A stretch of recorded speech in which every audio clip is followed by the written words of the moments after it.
James Carter studied his reflection in the supermarket breakroom mirror, barely recognizing the man staring back.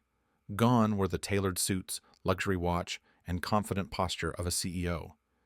Instead, he wore a creased green uniform shirt with a crooked name tag reading Tom Harris.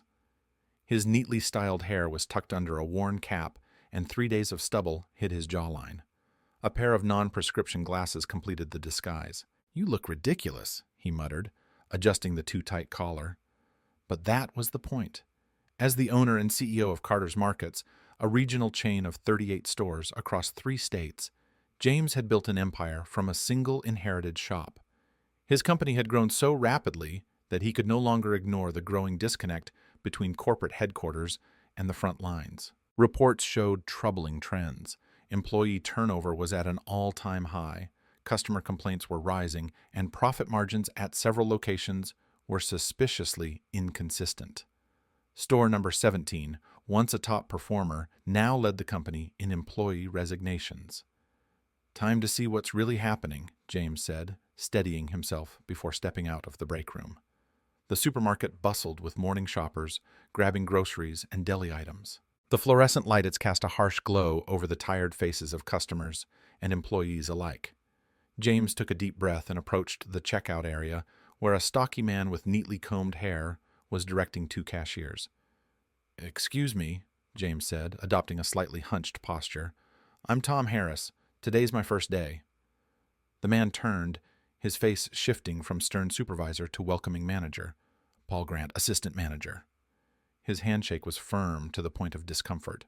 "Welcome to the top-performing store in the Carter's empire." James forced a nervous smile. "Thanks for the opportunity." Paul's smile didn't reach his eyes. "Let's drop the formalities. We're casual here, but efficient." He snapped his fingers at a young woman working the register.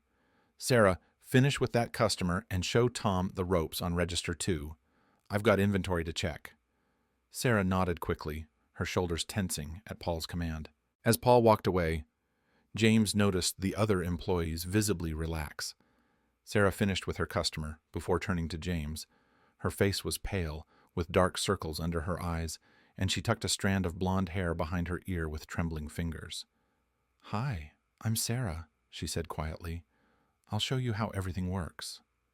Over the next hour, Sarah patiently explained the register system, inventory procedures, and customer service protocols. James was struck by how different the experience was from the training manuals he had approved at corporate. The official procedures emphasized customer satisfaction and employee well-being. Sarah's training focused on speed and avoiding Paul's anger. "If the register is off by even $1 at the end of your shift," she whispered, "Paul documents it as employee theft. 3 strikes and you're fired." "That seems harsh," James commented, watching her tense as Paul emerged from the back office. "Sarah," Paul called, "why is there a line forming? Tom can figure it out as he goes. That's how we separate winners from whiners around here." James was abruptly pushed in front of the register as Sarah scrambled to assist a customer at the deli counter. The morning rush intensified, and James, despite having designed the point-of-sale system years ago, fumbled through transactions under Paul's critical gaze. When James accidentally voided a transaction, Paul stepped in with a forced smile for the customer. "So sorry for the delay, ma'am. New trainee." The moment the customer left, Paul's smile vanished.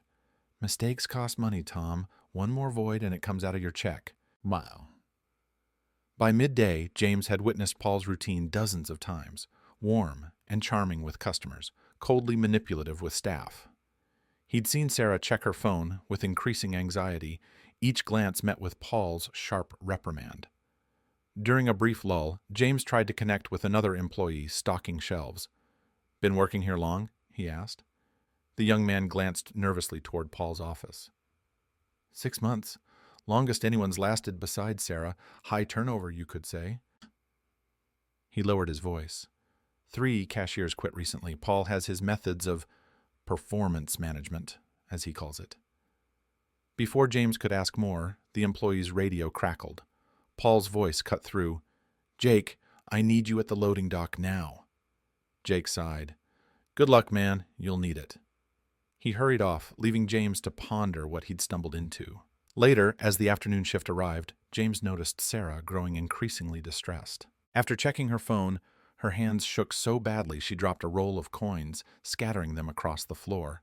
Paul emerged from his office at the commotion. "For God's sake, Sarah, can't you get through one shift without a disaster?" "I'm sorry," she whispered, kneeling to gather the coins. "It won't happen again." "It better not," Paul replied, his voice dangerously soft. "Remember our conversation about register shortages? Wouldn't want another incident in your file." The threat in his words made James's blood run cold. Sarah's face paled further. As Paul walked away, James knelt to help her collect the coins. "You okay?" he asked quietly. Sarah's eyes darted to Paul's retreating back. "Fine," she said automatically. But the quiver in her lip told a different story. James had planned to spend time undercover, gradually gathering information about operations at store number 17. But seeing the fear in Sarah's eyes and the predatory satisfaction in Paul's smile, he realized time was short. Something was deeply wrong at store number 17, and James Carter, disguised as ordinary cashier Tom Harris, was determined to uncover the truth behind his crumbling empire, one transaction at a time. James's second day as Tom Harris began with a staff meeting that felt like a military briefing. Paul paced before the small team, clipboard in hand, eyes scanning for weakness. "Yesterday's numbers were acceptable, but not exceptional," Paul announced. "Corporate expects growth, not maintenance. Sarah, your transactions per hour were down significantly." Sarah stared at the floor. "I'm sorry, I'll do better today." "You'd better," Paul replied. "I've scheduled you for inventory duty during your break. Perhaps that will help you focus." James noticed Sarah's knuckles whiten as she gripped her chair. Whatever was happening at store number 17 went beyond tough management. There was something predatory in Paul's behavior. The morning passed in a blur of transactions and customer interactions. James watched the clock, determined to speak with Sarah alone during her break. At the appointed time, Paul nodded at her. "Inventory, back room. Tom, cover register 1. As Sarah disappeared into the stockroom, James served customers, keeping one eye on the back area. Paul emerged from his office and headed toward the stockroom with a folder in hand. He returned shortly after, a satisfied smile on his face. When Sarah didn't reappear after some time, James turned to Jake. "Mind covering? Need to use the restroom." Jake glanced nervously at Paul's office. "Make it quick, man." James slipped away, moving past the public restrooms toward the stockroom. A sound stopped him cold, muffled sobbing from behind the door. He hesitated, then knocked softly. "Sarah, it's Tom. You okay in there?" Silence, then, "I'm fine, just finishing inventory." Her trembling voice said otherwise. James pushed the door open slightly. "Mind if I come in? Need to grab some receipt paper." The stockroom was dimly lit, packed with shelves of merchandise and cleaning supplies. In the corner, Sarah sat on an overturned crate, wiping tears from her flushed face.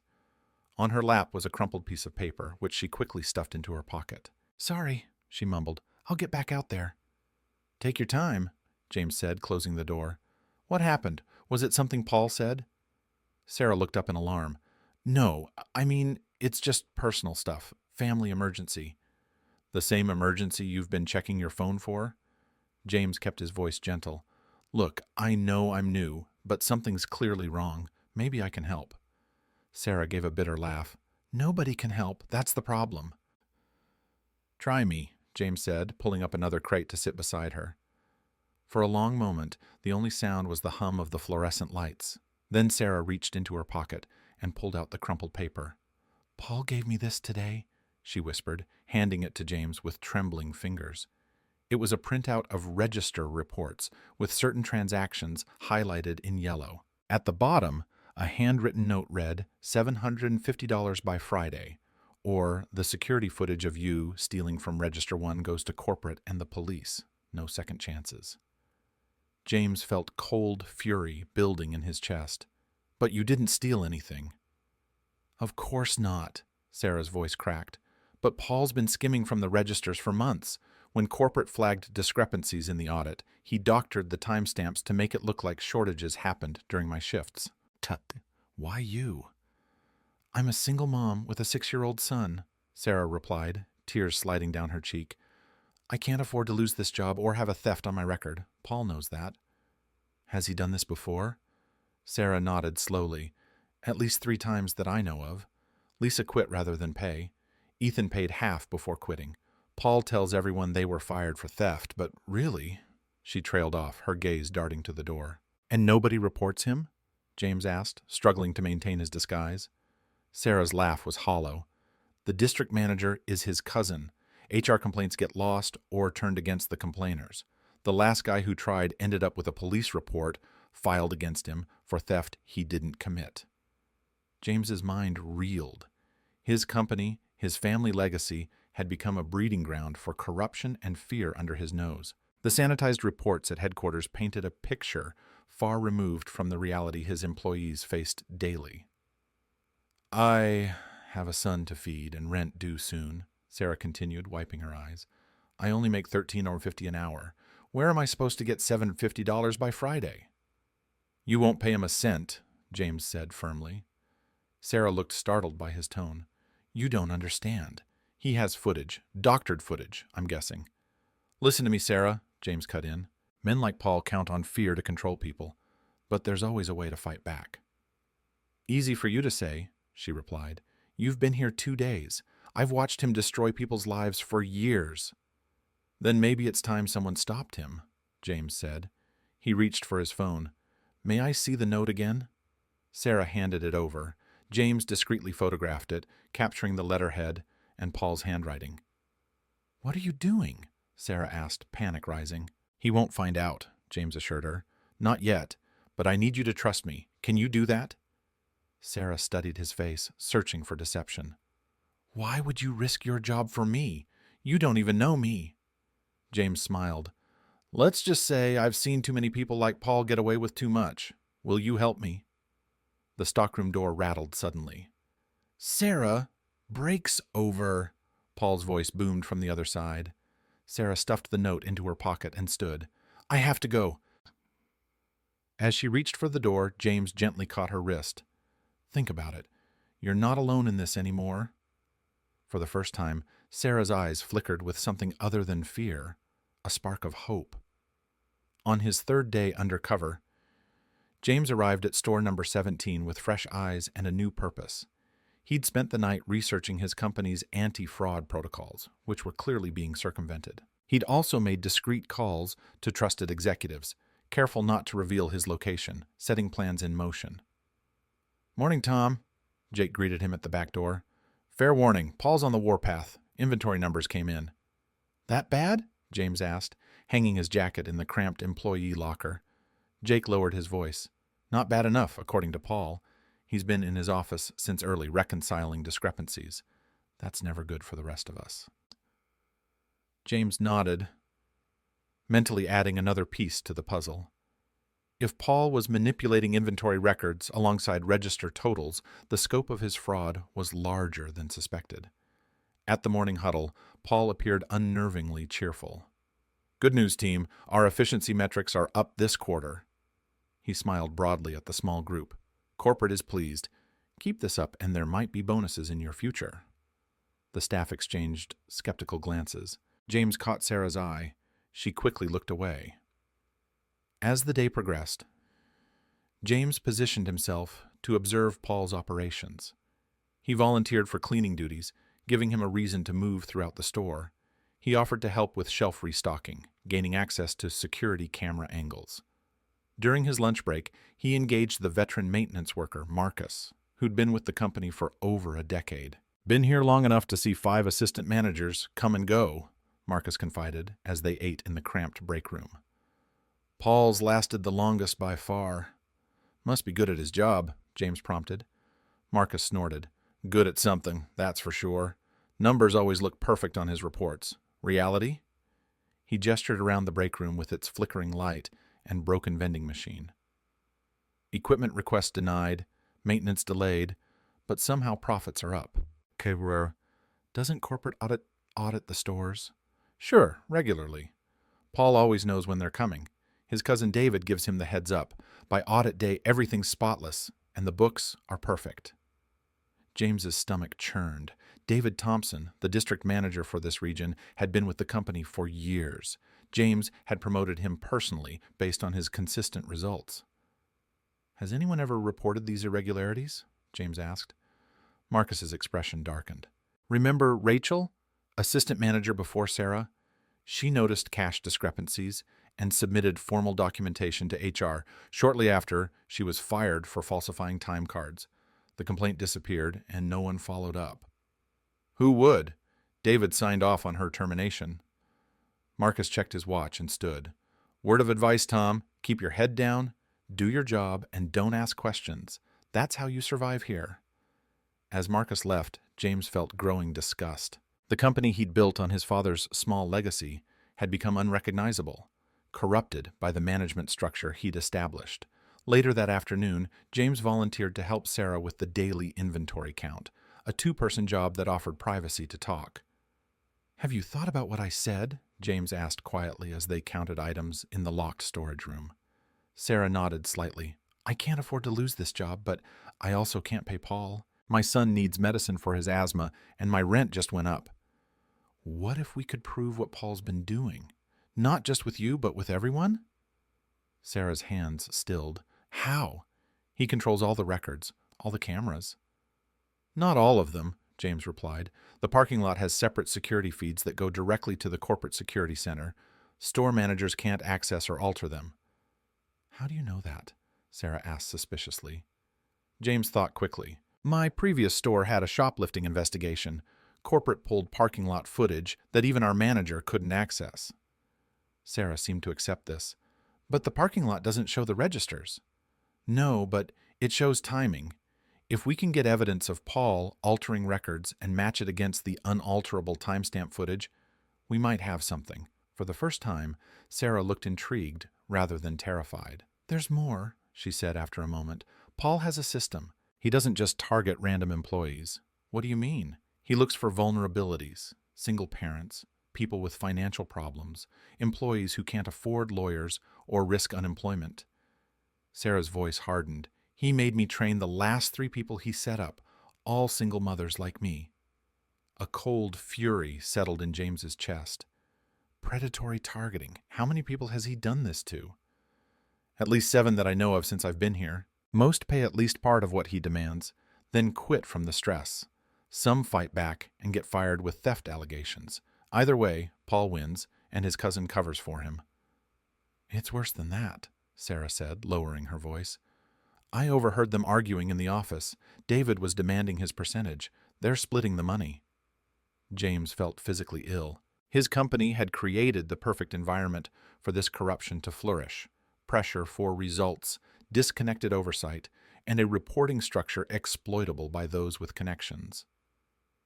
"Sarah, I need copies of those altered records," James said decisively. "Can you access any of the documentation Paul has used to threaten you or others?" She hesitated. "He keeps everything on his computer, but he steps out for a cigarette break every day at a set time. His password—" She paused. "I've seen him type it. It's his license plate number." James checked his watch. "Today?" Sarah's face showed fear, then determination. "Today." As they finished the inventory, a plan formed in James's mind. He wasn't just going to catch Paul. He was going to dismantle the corrupt system that allowed men like him to thrive under his watch. It would start with a password and a few minutes of access to a store manager's computer. "He's heading out," Sarah whispered, watching through the storefront windows as Paul lit a cigarette in the designated smoking area. "We have a few minutes, maybe less." James glanced around. Jake was occupied with a delivery driver at the back door, and customer traffic was minimal. "Let's go." They moved quickly to Paul's office, a small room with a desk, computer, and filing cabinet.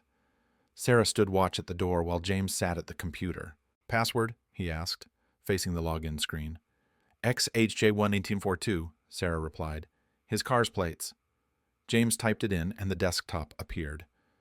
"Bingo." He worked quickly, locating a folder labeled Associate Performance. Inside were subfolders for each employee, current and former. James clicked on Sarah's and found meticulously documented evidence of register shortages during her shifts, all with easily manipulated timestamps. The real discovery came when he opened a spreadsheet titled Reconciliation. "Sarah," he called softly, "look at this." The spreadsheet detailed every collection Paul had extracted from employees, alongside a column labeled DM Share. The total exceeded $155,000. James pulled a flash drive from his pocket and copied the files. "We've got everything. Let's—" "He's coming back," Sarah hissed, stepping away from the door. "Early." James quickly closed the windows and logged out, but they'd never make it out without being seen. He glanced around desperately. "The filing cabinet," Sarah suggested. "Pretend we're looking for something." Just as they pulled open a drawer, Paul's footsteps approached. He appeared in the doorway, his expression darkening from surprise to suspicion. "What are you two doing in my office?" he demanded. James spoke first. "Sorry, Paul. Sarah was showing me where the timesheet adjustment forms are kept. Jake asked me to fix my hours." Paul's eyes narrowed. "Those forms aren't in my office. They're at the front register." "My mistake," James said apologetically. "Still learning the ropes." Paul stepped aside, gesturing for them to leave. "Sarah knows better, don't you?" The threat in his voice was unmistakable. Sarah nodded, eyes downcast. As they exited, Paul ordered, "Tom, get back to Register 2. Sarah, a word in private." James hesitated, unwilling to leave Sarah alone with Paul after being caught, but she gave a slight nod, signaling she'd be okay. Throughout the afternoon, James watched as Paul kept Sarah under close supervision, assigning her menial cleaning tasks within his line of sight. When her shift ended, Paul insisted on counting her register personally, then made a show of documenting a $20 shortage. "That's coming out of your check," he announced loudly, "along with a formal write-up." James waited in the parking lot after his shift, intercepting Sarah as she left. "He knows something's up," she said, her voice trembling. "He's adding another $200 to what I owe by Friday. Says it's the price of snooping." "We've got what we need," James assured her. "Now we move to Phase 2.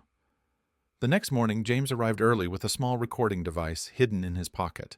He'd spent the night reviewing the stolen files and making preparations. When Paul called the morning huddle, James positioned himself near Sarah.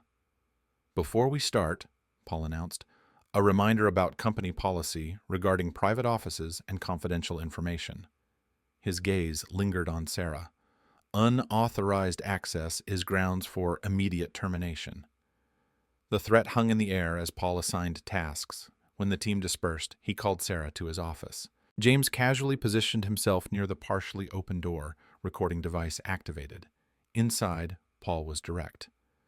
"You were looking for dirt on me yesterday." "No, Paul, I swear." "Save it," he said, his voice hardening. "You've made this much harder than it needed to be. The original $750 is now $950, due tomorrow instead of Friday. And if you're thinking about reporting me, remember who signs David's performance reviews. Your complaint will disappear faster than you can say single mother on unemployment." Sarah's voice shook. "I don't have that kind of money." "Figure it out," Paul replied coldly. "Sell something, take out a loan, or start looking for a new job with a theft case pending against you." When Sarah emerged, her face was pale but determined. She gave James a subtle nod as she passed. Phase 2 began. During the afternoon lull, James approached Paul with an air of nervous conspiracy. "Hey, can I talk to you about something?" he asked, glancing around to ensure they weren't overheard. "In private?" In the office, James played his part perfectly. "Look, I couldn't help overhearing about Sarah's situation. I'm in a tight spot myself, behind on child support payments." Paul studied him with new interest. "What are you suggesting?" "I could use extra cash, off the books. I'm a quick learner and know how to be discreet." A slow smile spread across Paul's face. "Interesting. Why should I trust you?" James leaned forward. "Because I've got nothing to lose, and I'm better with computers and numbers than stocking shelves. Former accounting student before life happened." Paul considered this. "Tell you what, help me with tonight's closing count, and we'll see if you've got what it takes." That evening, as the store emptied, James found himself alone with Paul at the main register. Paul pulled up the day's sales reports on the computer. "Watch and learn," he said, entering his password. "This is how we reconcile cash discrepancies." Step by step, Paul demonstrated his fraudulent operation, altering timestamps, adjusting transaction records, and creating a perfect paper trail of fabricated evidence against employees. The beauty is, Paul explained as he doctored the reports, even if someone complains, the documentation backs me up completely. And your cousin handles any corporate inquiries? James asked innocently. Paul paused, eyes narrowing. Who told you about that? James realized his mistake too late. I just assumed, since you mentioned a David in management earlier. Paul's suspicious expression morphed into a cold smile. You know what they say about assumptions, Tom. They can get people into trouble. James felt a chill as he realized Paul was now watching him closely. The next day, store number 17 buzzed with unusual activity. James arrived early, noting a sleek black SUV with tinted windows parked discreetly at the lot's edge. Everything was in place. Paul seemed distracted as he unlocked the front doors, his usual commanding presence diminished by frequent glances at his phone. When his device chimed with a message, his face lit up with smug satisfaction. Tom, Sarah, he called out, we're having a special visitor today. David Thompson, our district manager, is stopping by for an impromptu evaluation. I expect everyone at their absolute best. Sarah shot a worried glance at James. This wasn't part of their plan. When will he arrive? James asked casually, pretending to straighten merchandise. Any minute, Paul replied, straightening his tie. And Tom, perhaps it's best if you focus on stocking and leave the register work to the experienced staff today. The implied threat was clear. Paul wanted him away from sensitive operations during the visit. James nodded obediently, biding his time. At precisely the appointed time, the front door chimed. A tall man in an expensive suit entered, followed by two others in corporate attire. Paul rushed forward with an ingratiating smile. David, what a pleasant surprise. We weren't expecting your colleagues as well. David Thompson nodded stiffly. Paul, these are representatives from corporate headquarters. They have some concerns they'd like to address. Paul's smile faltered. Of course. My office is open, or would you prefer the break room for more space? The break room, replied one of the suits, and we'll need all staff present. Inside the cramped break room, the employees gathered nervously. Paul positioned himself confidently beside David, who appeared increasingly uncomfortable. Before we begin, the female executive announced, we're waiting for one more person. The door opened, and a distinguished older man entered. His tailored suit and commanding presence caused an immediate hush. Paul leaped to his feet. Mr. Carter! I had no idea the regional VP would be joining us today. This is truly an honor. The man nodded politely, but said nothing. The female executive consulted her tablet. Now then, we're conducting a special audit of financial discrepancies flagged in our new centralized monitoring system. Store number 17 has shown irregularities. Paul's smile became fixed. I can explain any discrepancies in our reporting. We've had training issues with new staff. Actually, the executive interrupted, the irregularities date back approximately 2 years, coinciding with your appointment as assistant manager. Paul's eyes darted to David, who stared intently at his hands. Mr. Grant, the executive continued, we have evidence suggesting systematic falsification of cash handling records, manipulation of inventory reports, and a pattern of extortion against employees under your supervision. The color drained from Paul's face. That's absurd. Who made these ridiculous accusations? Was it Sarah, or perhaps our newest employee thinks he can score points with management by making up stories? All eyes turned to James, who stood calmly against the back wall. The moment had arrived. Actually, Paul, James said, removing his cap and glasses, I've seen the evidence myself. Quite compelling. Paul's brow furrowed in confusion. What are you— I believe proper introductions are in order, the female executive interjected. Paul Grant, meet James Carter, CEO and owner of Carter's Markets. The room fell into stunned silence. Sarah's hand flew to her mouth in shock. Paul staggered backward as if struck. That's impossible, he stammered, looking frantically between James and David. This is some kind of joke. No joke, James said, his voice carrying the authority he'd concealed for days. I've spent time experiencing firsthand how you operate my business. I've seen your blackmail notes, your falsified records, and your spreadsheet tracking over $155,000 stolen from my employees. Paul lunged for the door, but the male executive blocked his path. Sir, security is already outside. This will go easier if you cooperate. David, Paul shouted desperately, tell them this is all a misunderstanding. David finally looked up, his face ashen. The game's over, Paul. They have everything. The altered records, the threatening messages, our arrangements. Sarah found her voice. You knew all this time? When we reported him, you knew? David won't be continuing with the company either, James stated flatly. His termination paperwork is already processed, along with official apologies and compensation offers to every employee victimized by this scheme. Paul's desperation turned to rage. You can't prove anything. It's my word against a bunch of minimum wage cashiers. James nodded to the female executive, who tapped her tablet. Paul's voice filled the room. The beauty is, even if someone complains, the documentation backs me up completely. Kia. That's from yesterday, James explained, along with hours of you detailing your entire fraudulent operation, apparently thinking I might become your new accomplice.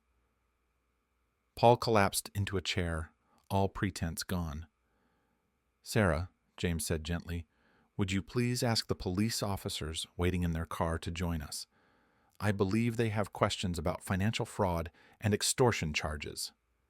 As Sarah hurried out, James addressed the stunned employees.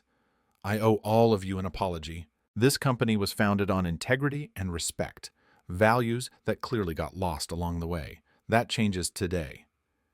He turned to Paul, who sat with his head in his hands. You didn't just steal money, Paul. You stole people's sense of security, their dignity, and their trust. And for that, you'll be held accountable.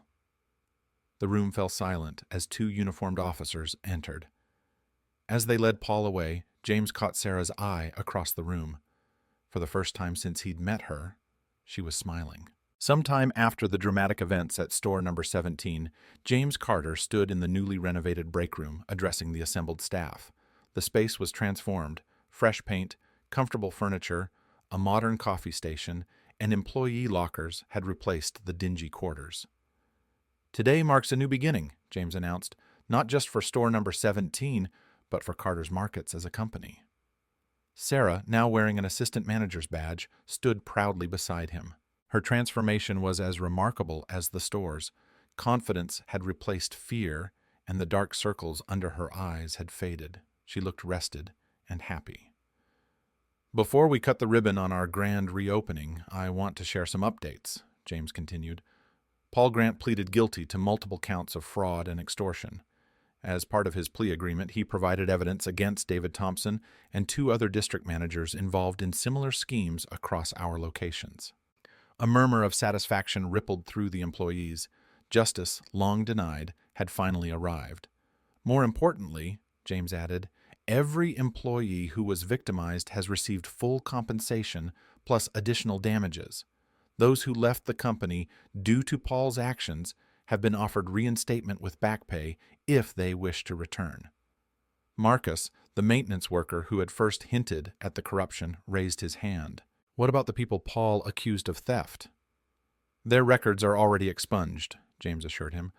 Official apology letters have been sent, and we've established a legal aid fund to help anyone facing lingering consequences from false accusations. The front door chimed as a young woman with a toddler entered. Sorry I'm late, she said. Daycare issues. Sarah rushed forward to embrace her. You came. Wouldn't miss it, the woman replied, bouncing her child on her hip. Besides, I start my shift tomorrow, thanks to the new on-site childcare program. James smiled. The childcare center, located in what had been an unused storage area behind the store, was one of many changes he'd implemented company-wide after his undercover experience. Let me update everyone on the corporate changes, James continued. First, we've restructured our management oversight system. No more district managers supervising family members or close friends. All financial reporting now goes through dual verification channels. Jake, now promoted to shift supervisor, nodded approvingly. Second, we've established an anonymous reporting hotline that bypasses local managers completely, with reports going directly to our new employee advocacy department. And third, we've increased wages across all positions by 18%, with additional increases for longevity. The announcement drew spontaneous applause. James raised his hand to continue. But perhaps the most important change is our new comprehensive audit system. Regularly, undercover evaluators will work shifts at random locations. He smiled, and occasionally one of those undercover workers might just be me. After the ribbon-cutting ceremony, as customers streamed into the renovated store, James found Sarah organizing coffee supplies. "How's Liam doing with his new treatments?" he asked, referring to her son. Sarah's face brightened. "The specialist you recommended is amazing. His asthma is finally under control, and the company's new health plan covers everything. He hasn't missed a day of school recently, and the new apartment, we move soon. I still can't believe the company's employee housing assistance program. A safe neighborhood with good schools." She blinked back tears. "Why did you do all this? You could have just fired Paul and David and gone back to your corporate office." James considered the question. When my father started this company with a single store, he knew every employee by name. He understood their struggles, their families, their dreams. Somewhere along the way, as we grew, I lost that connection. The reports and profit margins became more important than the people making it all happen. He gestured toward the busy store. This experience reminded me that a company isn't buildings or balance sheets. It's people. I needed that wake-up call. The store door opened, and a man in handcuffs, escorted by 2 officers, entered. James recognized him immediately, one of David's associates, brought in to identify former victims as part of his plea deal. The man's eyes widened when he spotted James. "Mr. Carter, I can explain." "Save it for the prosecutor," James replied calmly. "I believe you'll find karma. Yeah, karma has a way of balancing accounts." As the officers led the man away, Sarah's phone chimed with a text. She checked it and smiled. "That was Emma, the assistant manager Paul got fired. She just accepted our job offer to manage the new store opening across town." James nodded approvingly. "Perfect choice." Outside, the sun glinted off the newly painted sign. Inside, employees moved with purpose, greeting customers with genuine smiles. The dark cloud that had hung over store number 17 had lifted, replaced by something long missing: hope. James watched as Sarah helped an elderly customer to her car, carrying her groceries and chatting warmly. In that moment, he knew his father would have been proud. The company had lost its way, but through one undercover journey it had found its heart again.